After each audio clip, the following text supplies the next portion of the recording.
좀 망가진 세상이죠. 원래 하나님이 창조하신, 하나님이 보시기에 좋았던 그런 세상이 아니고, 사람이 타락하고 범죄함으로 사람도 망가지고 하나님 창조하신 이 모든 피조물들도 다 망가진, 처음보다 훨씬 못한, 그래서 날이 갈수록 쇠하여지고 낡아지고 못해지는 그런 곳이 세상입니다. 끝으로 보기에는 뭐 빌딩이 세워지고 도로가 닦이고 사람이 살기에 참 좋은 세상이 되어갈 것 같아서 사람들은 유토피아를 꿈꾸지만은 그 모습이고,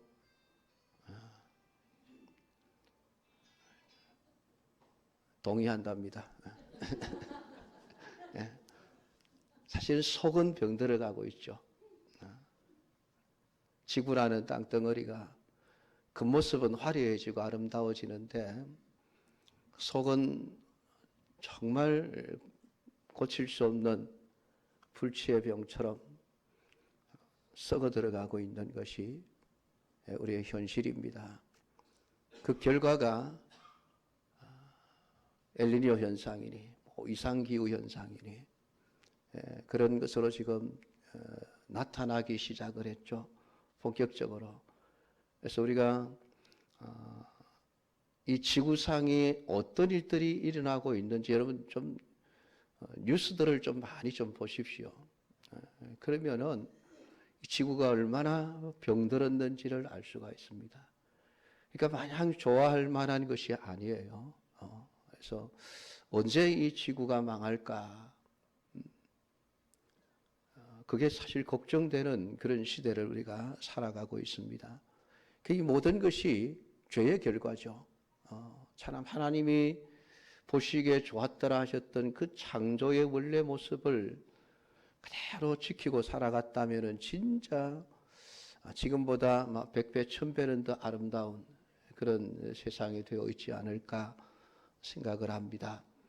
근데 죄를 지어서 결국은 죄에 대한 형벌로서 사람도 형벌을 받았지만 땅도 저주를 받아 가시와 엉겅퀴를 낼 수밖에 없는 그런 세상이 되어져 버렸습니다. 그래서 우리 로마서를 보면 피조물들이 간절히 고대하는 바는 빨리 하나님의 아들들이 나타났으면 좋겠다.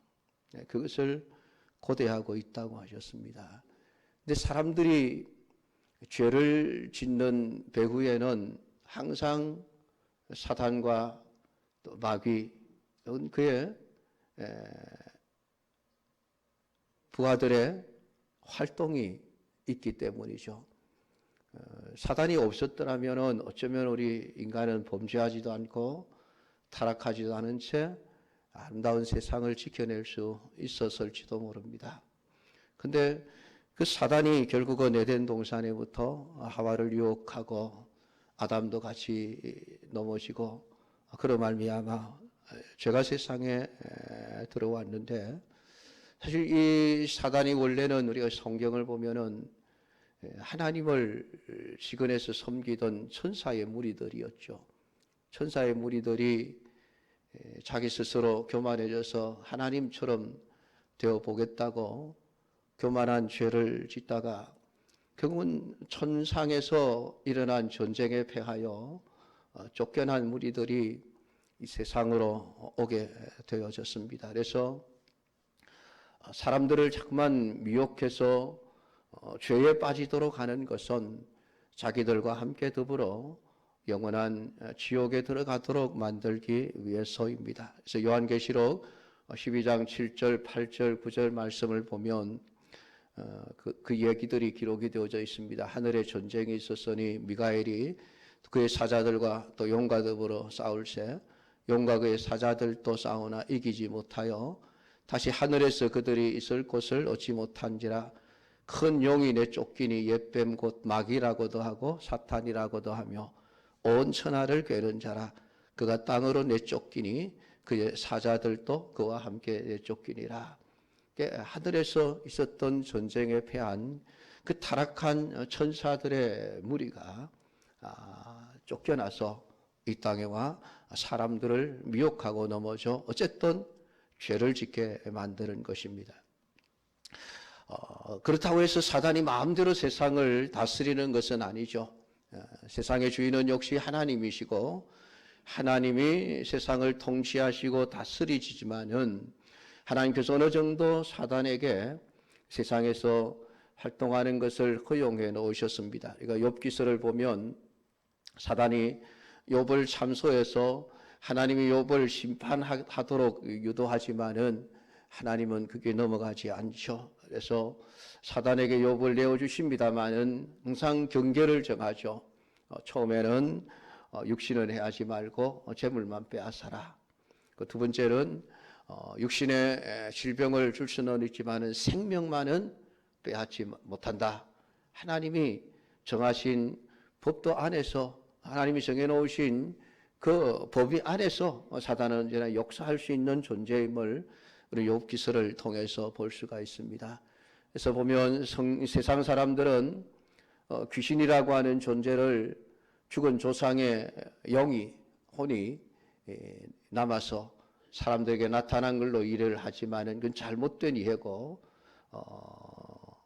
타락한 천사들 사단과 마귀와 그의 추종자들이 결국 사람들을 미혹하기 위해서 내 조상들의 어떤 모습으로 나타나 사람들을 미혹할 뿐이라고 하는 것이죠.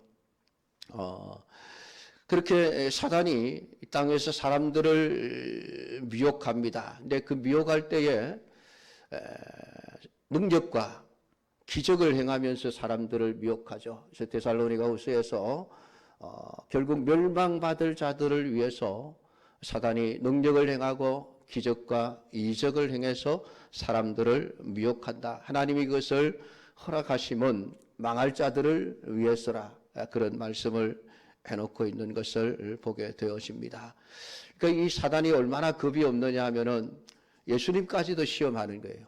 예수님도. 어쨌든 예수님도 넘어뜨려 보려고 태클을 걸었지만은 결국은 실패하고 말았죠. 그러다가 예수님은 안 되니까 예수님의 제자들을 시험을 했습니다. 근데 안타깝게도 제자들 가운데 사단의 시험에 넘어가 버린 제자들이 많이 있죠. 베드로도 예수님을 세 번이나 모른다고 부인을 했고 가룟 유다는 아예 예수님을 온 30에 팔아먹기까지 해버렸습니다. 그러니까 우리가 사단이 늘 우리 믿음의 사람들을 시험하고 유혹해서 넘어뜨리는 존재라고 하는 것을 명심해야만 합니다. 그러니까 유비무환이라고 우리가 말하지 않습니까?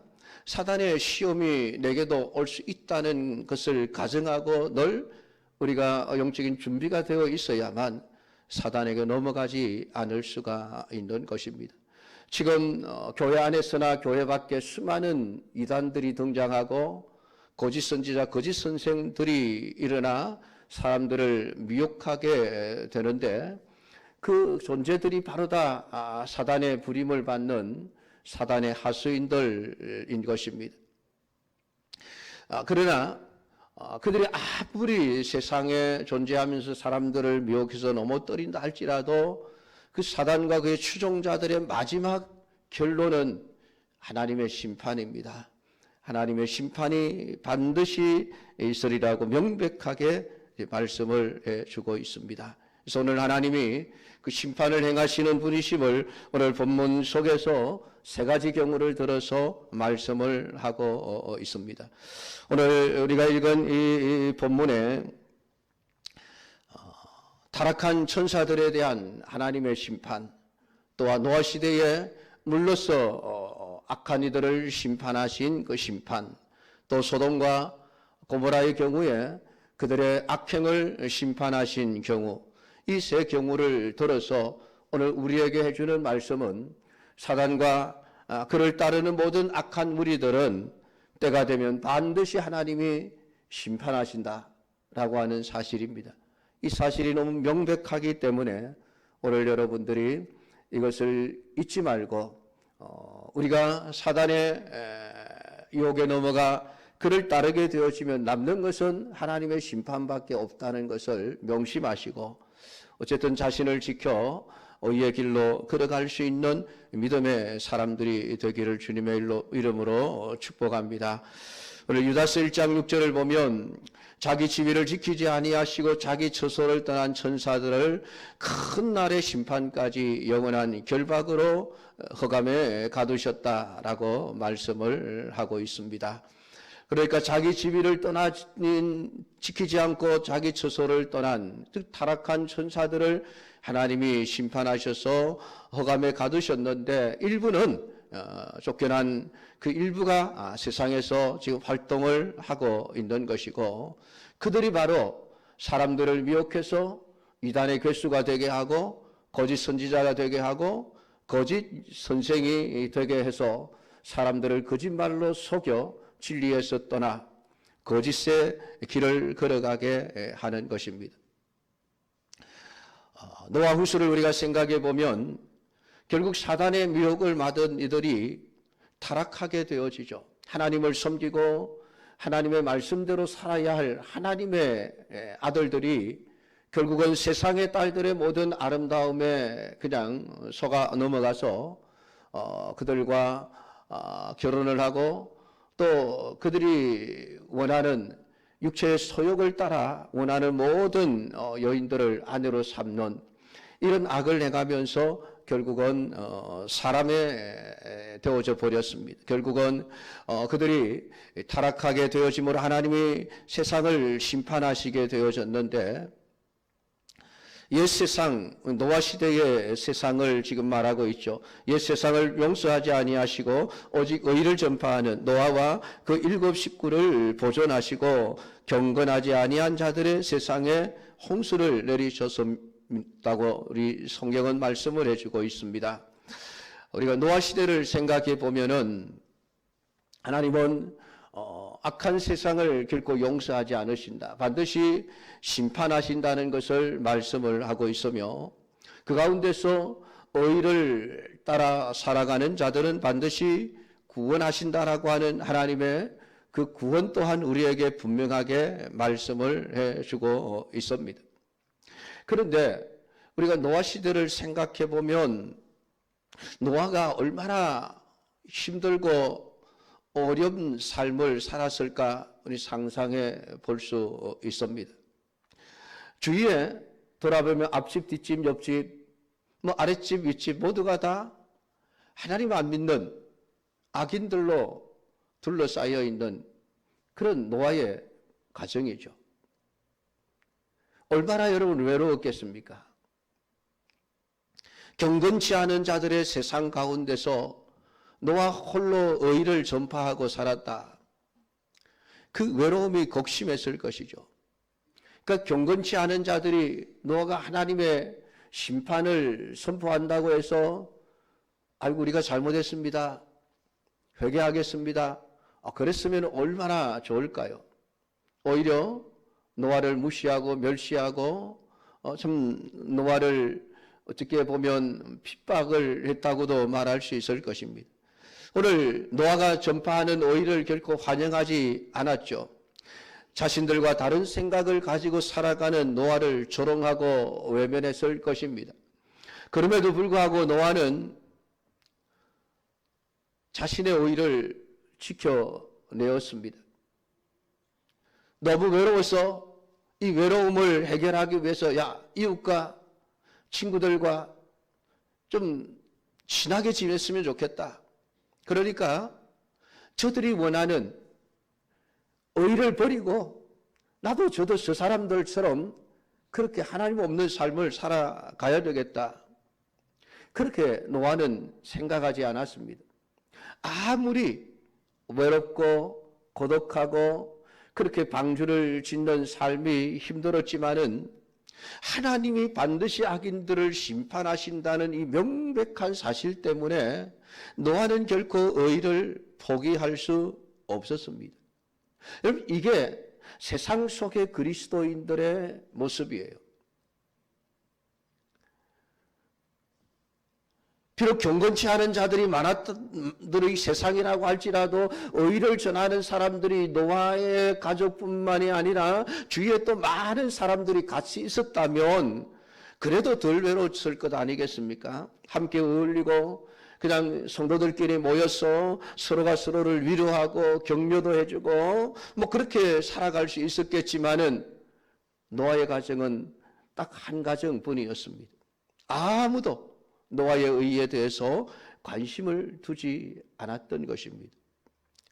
오늘 그것이 의로운 자로 부름을 받고 하나님의 은혜를 받은 자가 이 세상 가운데서 살아가야 될 삶의 의무요 목적인 것입니다.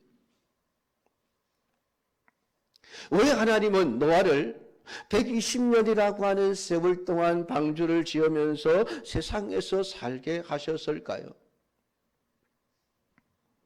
단순히 노아와 그 가족들만을 구원하시기 위해서라고 한다면 굳이 여러분 방주를 만들 필요가 있었을까요? 하나님의 능력으로 그냥 노아의 가족들만 딱 보호를 하시고 나머지 사람들을 생물을 다 물러서 심판하실 수도 있는 분이셨습니다. 그냥 하루아침에 120년이 아니라 그럼에도 불구하고 노아를 120년 동안 방주를 지으면서 세상 속에서 살아가게 하신 것은 무엇 때문입니까? 세상에 의를 전파하라는 것입니다. 그들이 구원받고 안 받고 하나님을 믿고 안 믿고 회개하고 돌아오고 안 돌아오고 하는 상관이 없습니다. 하나님은 그 긴 세월 동안에 끊임없이 노아는 세상을 향하여 하나님의 의와 하나님의 심판을 전해야 했던 것이죠. 그게 그리스도인의 사명입니다. 우리 세상 가운데서 존재하고 있는 믿음의 사람들의 사명이에요. 우리를 왜 세상 가운데서 살게 하십니까? 세상이 듣든 안 듣든 상관이 없습니다. 우리가 해야 될 사명은 끊임없이 의를 외치는 것이죠. 안 들어도 상관없습니다. 외치기만 하면 됩니다. 하나님이 그 사람들이 안 들은 죄를 노아에게서 찾지 않습니다. 노아가 여러분 몇 사람이나 구원했나요? 한 사람도 구원하지 못했어요. 방주를 만들었지만 방주에 탄 사람은 8사람밖에 없거든요. 노아의 가족. 그러니까 120년 동안 전도해도 한 사람도 구원하지 못했어요. 그럼 이런 비효율적인 삶이 어디 있습니까? 여러분 같으면 120년 동안 하나님이 살게 하시면 적어도 10사람은 전도할 수 있을 것이라고 생각하지 않습니까? 근데 아니에요. 구원은 우리가 하는 게 아니에요, 사람. 사람이 말을 잘해서 설득되어진다. 설득 안 됩니다, 여러분. 구원은 오직 하나님이 하시는 일이죠. 근데 중요한 것은 노아에게 야, 너 120년 동안 뭐 했어? 한 사람도 왜 구원시키지 못했어? 왜 너만 구원 얻었어? 한 번도 하나님이 노아를 책망하신 적이 없다는 거예요. 왜요? 노아가 해야 할 일 다 했으니까. 방주 만들라 해서 만들었고 의를 전파하라 해서 전파했습니다. 믿고 안 믿고는 그 사람들 잘못이죠. 그 사람들 책임이죠. 노아의 책임이 아니에요. 그러니까 여러분, 오늘 우리가 이 세상에서 살아가면서 복음을 전해야 될 이유는 명백합니다. 이게 우리의 사명이기 때문에. 의를 전파하라는 하나님이 우리에게 맡겨준 사명이기 때문에 해야 하는 거예요, 이거는. 이 사명을 안 하면은 책망받죠. 너 왜 의를 전파하지 않았어? 라는 책망은 하나님이 하실 겁니다. 안 한다면. 그러나 하면은 하나님 우리를 책망하시지 않습니다. 너 왜 한 사람은 또 구원시키지 못했어라고 우리를 책망하시지 않습니다. 그 노아는 120년이란 긴 세월 동안에 끊임없이 외롭고 고독하고 사람들이 알아주지 않고 전부 자신을 대적하고 미워하는 그런 세상 속에서 살았지만은 노아는 오직 하나님의 의에 관심을 두고 그 의를 전파하는 삶을 살았다라고 말씀을 하고 있습니다. 그래서 이 세상을 용서하지 아니하시고 오직 의를 전파하는 노아와 그 7 식구는 하나님이 보존하셨다라고 하는 것이죠. 너는 믿었으니까 내가 너를 구원해 준다라고 하는 것이죠. 우리가 세상에서 인기를 얻고 세상에서 좀 이름을 높이고자 한다면은 결국 우리는 의의를 감출 수밖에 없을 것입니다. 세상이 원하는 말을 할 수밖에 없을 것입니다.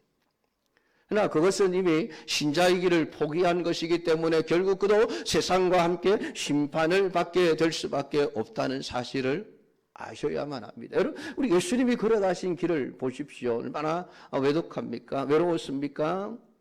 예수님 왜 그렇게 외로운 길을 걸어가셨습니까? 가지고 있는 능력을 활용하셨더라고 한다면은 유대인들로부터 환영받고 인기가 하늘을 찌를 듯이 치솟는 그런 삶을 충분히 살 수 있었을 것입니다.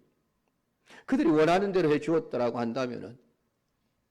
그러나 예수님 그럴 수가 없었습니다. 왜냐하면 의를 전파하셔야 했기 때문에 외로우셨어도 예수님은 그 길을 걸어가신 것이죠. 소돔과 고모라 성 역시 마찬가지입니다. 그들이 지금 소돔과 고모라 성을 멸망하기로 정하여, 하나님 왜 그들을 멸망하기로 정하십니까? 악했기 때문입니다. 악을 행했기 때문이죠. 정하여 죄가 되게 하사 후세에 경건하지 아니할 자들에게 본을 삼으셨으며 무법한 자들의 엄난한 행실로 말미암아 고통당하는 의로운 롯을 건지셨으니, 하나님은 악인들을 심판하지만은 의인들을 악인과 같이 심판하시는 분은 아니십니다. 그렇기 때문에 중요한 것은 아무리 악인들이 많아도 내가 그 속에서 의로운 자로 살아가는 것이 중요한 거예요. 롯 역시 얼마나 사람들에게 멸시를 당하고 홀로 외롭고 고독한 삶을 살았겠습니까? 성적으로 부패하고 타락한 일들이 그냥 만연해 있습니다. 옆집 사람도 뒷집 사람도 앞집 사람도 다 동성애를 하고 동성애를 주장하고, 여러분 그렇게 살아가는 삶 가운데서 여러분 동성애가 잘못됐다라고 말한다는 것은 얼마나 힘든 일이겠어요, 여러분. 지금 세상이 점점 그렇게 흘러가고 있지 않습니까? 그러다 보니까 타협해버리는 사람들이 자꾸 나오죠. 교회 안에서도 동성애는 죄가 아니라고, 인권이라고.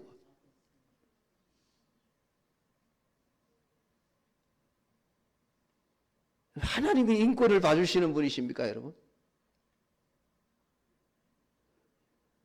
하나님은 인권을 보시지 않습니다. 죄냐 의냐 두 가지만을 보시죠. 죄는 반드시 심판하십니다. 의인은 반드시 구원하십니다. 그렇기 때문에 롯은 그 수많은 사람들이 악을 행하고 살아가는 소돔과 고모라 성에 살면서, 여러분 그거 한번 보십시오. 8절에 이런 이 의인이 그들 중에 거하여 날마다 저 불법한 행실을 보고 들음으로 그 의로운 심령이 상함이라. 롯이 고통당하면서 삶을 살았다고 성경은 기록을 하고 있습니다. 악을 행하지 않기 위해서, 세상을 따라가지 않기 위해서, 세상과 타협하지 않기 위해서, 자신의 의를 지켜내기 위해서 의로운 롯은 고통당하는 삶을 선택했습니다. 그것이 결국 그를 구원한 것이 아니겠습니까? 사랑하는 성도 여러분, 아마 롯이 그냥 마음을 고쳐먹고 세상 사람들이 원하는 길로, 편한 길, 쉬운 길로 가고자 했다고 한다면 그도 결국은 소돔과 고모라 성이 심판을 받을 때에 같이 망했을 것입니다. 그러나 세상이 다 타락하고 악해진다 할지라도 나는 의를 지키겠다고 했던 그 롯을 하나님은 구원해내셨던 것입니다. 오늘 세상 속에 살아가는 그리스도인들의 특징이 여러분 그렇습니다. 외로움이에요. 세상이 우리를 알아주지 않습니다. 세상은 날이 갈수록 교회를 욕합니다. 교회를 싫어합니다. 전도하는 것도 싫어해요.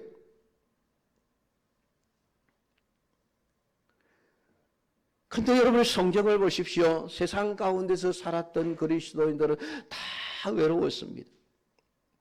노아도 예수님도 롯도 다 외로웠습니다. 그래도 여러분 우리 노아보다 낫지 않습니까?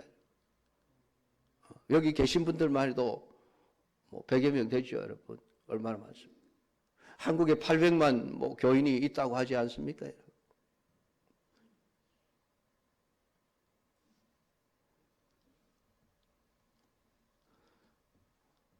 주위에 믿는 사람들이 그래도 20%는 되지 않습니까?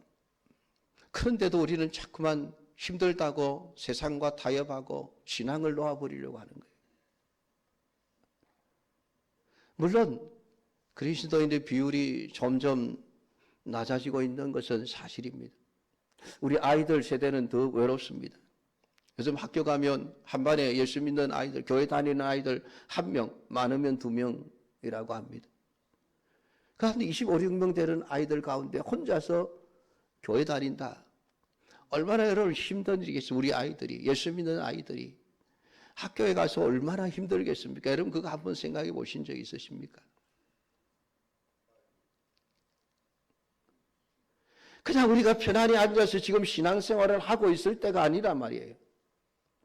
우리의 다음 세대들을 생각하면 그 아이들이 학교 가서 얼마나 왕따를 당할까 예수 믿는 것 때문에 그거 생각하면 우리 여러분 어른들 가슴이 아파야 돼요. 야, 이거 아이들에게 복음 전하지 않으면 안 되겠구나라는 그러한 여러분 긴박한 사명감이 느껴져야만 합니다. 앞으로 우리의 자녀들이 살아가야 할 세상을 한번 생각해 보십시오. 오늘 우리의 자녀들이 정말 노아처럼 왕따를 당하고 혼자서 그냥 신앙생활을 한다 할지라도 그것 때문에 힘들어서 그냥 믿음을 놓아버리지 않고 참고 견디면서 그래도 하나님을 바라보고 의를 지켜낼 수 있는 믿음의 사람으로 우리가 키워내어야 하지 않겠습니까? 더 좋은 길은 그 반의 아이들이 다 예수 믿는 아이들이 되는 것 아니겠습니까? 그 일을 우리가 해야지요.